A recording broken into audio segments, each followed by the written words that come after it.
Mythe platoniste, utopie d'explorateur, l'Atlantide demeure aujourd'hui l'un des plus grands mystères de notre monde et fascine avec la même ferveur explorateurs et historiens du monde entier depuis des siècles. Soyez les bienvenus dans une nouvelle vidéo hors série paranormale. Chapitre 1. L'histoire de la légende de l'Atlantide. L'Atlantide a été introduite pour la toute première fois dans le dialogue de Timée. Timée de Locre était un philosophe très riche, appartenant à la colonie grecque Locroix et puis Zéphrio.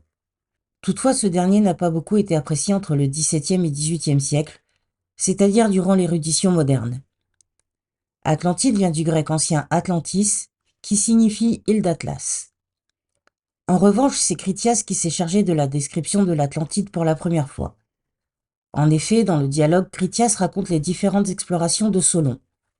D'après Critias, ce dernier était un homme d'État qui souhaitait légiférer contre les différents déclins sur le domaine politique, économique et moral de l'Athènes archaïque.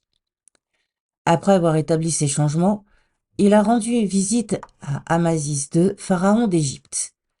Par la même occasion, il en profita pour lancer une discussion philosophique avec Xénophis d'Héliopolis et Sanchis de Séis.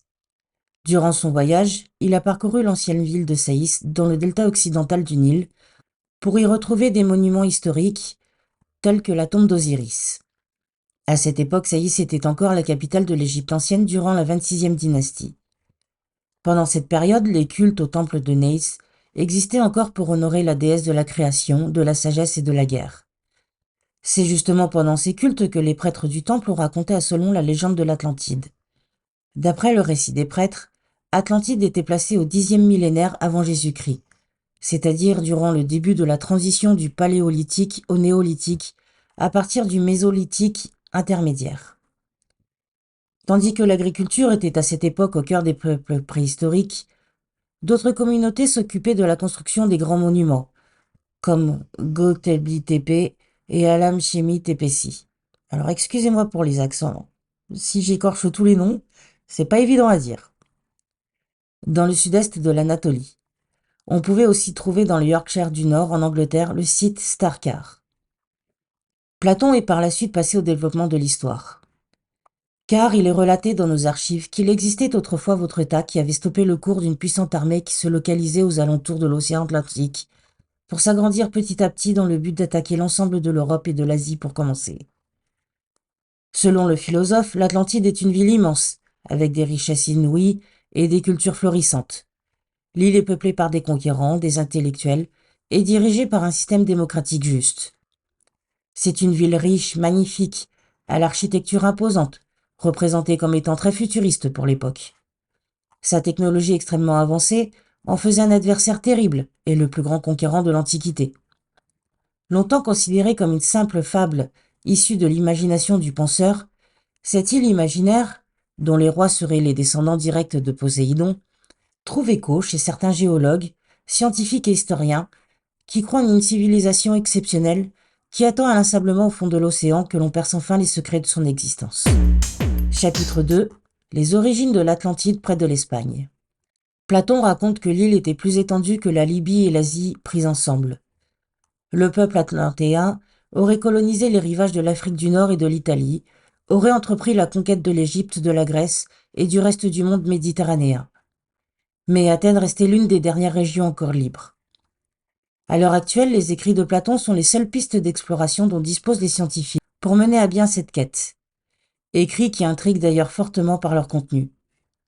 Selon le journaliste américain Mark Adams, Platon était un penseur profondément influencé par les pythagoriciens, qui croyaient en un code mathématique à l'origine de la vie, qu'il fallait déchiffrer pour comprendre la vérité de notre existence.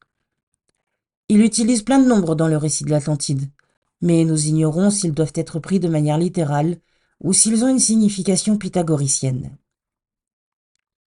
Parmi les points d'interrogation, l'utilisation du mot Nésos, employé par Platon pour qualifier l'Atlantide.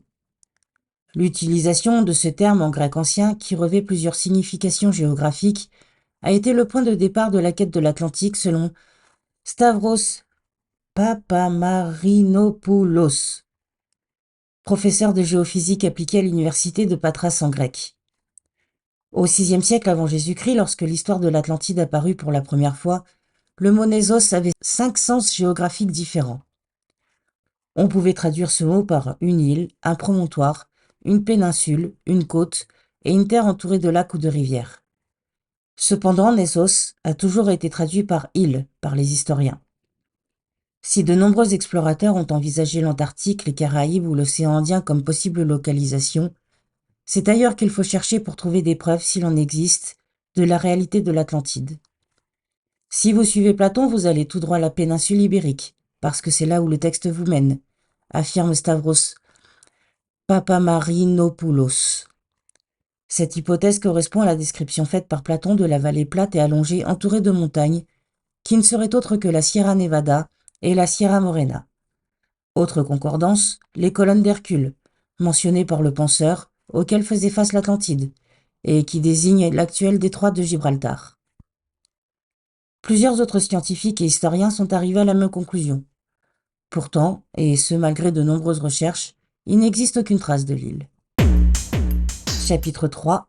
Les descriptions détaillées de la ville d'Atlantide selon le Critias. Le Critias était une autre œuvre de dialogue établie par Platon. Le Critias était souvent associé avec le Timée, avec en plus les personnages de Socrate et Hermocrate, où il décrivait plus en détail la ville de l'Atlantide sous différents aspects. Le paysage, la végétation, les perspectives sociales et politiques. Critias parlait d'une époque où les régions du monde étaient divisées entre les dieux. D'après les dialogues, l'Atlantide appartenait à Poséidon, qui était le dieu grec des mers. Ce dernier tomba amoureux d'une fille mortelle, appelée Cléto. Ils eurent beaucoup d'enfants, dont le premier était Atlas. C'était le roi de tout le royaume insulaire et de l'océan. Le peuple de l'Atlantide, appelé les Atlantes, a réalisé une grande métropole qui était entourée de plans d'eau concentriques, reliés par la mer, grâce à un grand canal. Un palais qui se localisait au centre sur une montagne contenait un temple sacré pour honorer Cléto et Poséidon. Des statues d'or de tous les descendants des 10 rois et de leurs épouses étaient également visibles sur le palais. Non seulement l'Atlantide était un continent riche, mais Critias racontait également que les peuples étaient tous très aimants et disciplinés en raison des natures divines présentes en eux. Ils obéissaient à toutes les lois que les dieux ont imposées. Ils les aimaient également de tout leur cœur, parce que les peuples pensaient que sans les dieux ils n'existeraient pas. Ces principes les amenaient à ne pas convoiter la recherche des richesses, comme l'or et le luxe. Toutefois, ces vertus se sont peu à peu estompées au cours des années. Leur nature humaine a commencé à faire surface. Le début a été la corruption. Selon le Critias, Zeus, qui était le dieu des dieux, était au courant de tout. Il a voulu donc punir ses peuples dans le but de les rendre meilleurs. Chapitre 4. La chute de l'Atlantide.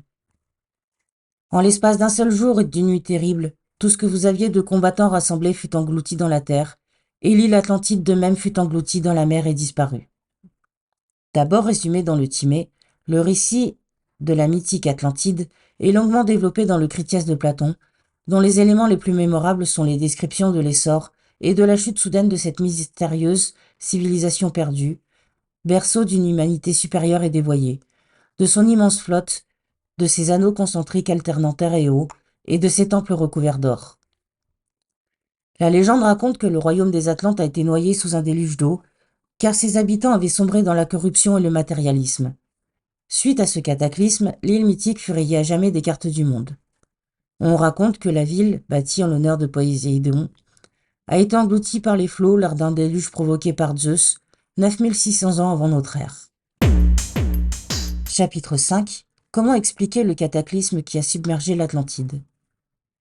La légende raconte que le royaume des Atlantes a été noyé sous un déluge d'eau, car ses habitants avaient sombré dans la corruption et le matérialisme, mais aussi que sa disparition, son engloutissement, aurait été provoqué par la fureur de Zeus, qui voulait protéger la ville qui lui rendait hommage, Athènes. Suite à ce cataclysme, l'île mythique fut à jamais rayée des cartes du monde. La région du détroit de Gibraltar a historiquement été soumise à des épisodes sismiques importants. En 1755, une vague causée par le tremblement de terre de Lisbonne avait été estimée à près de 10 mètres.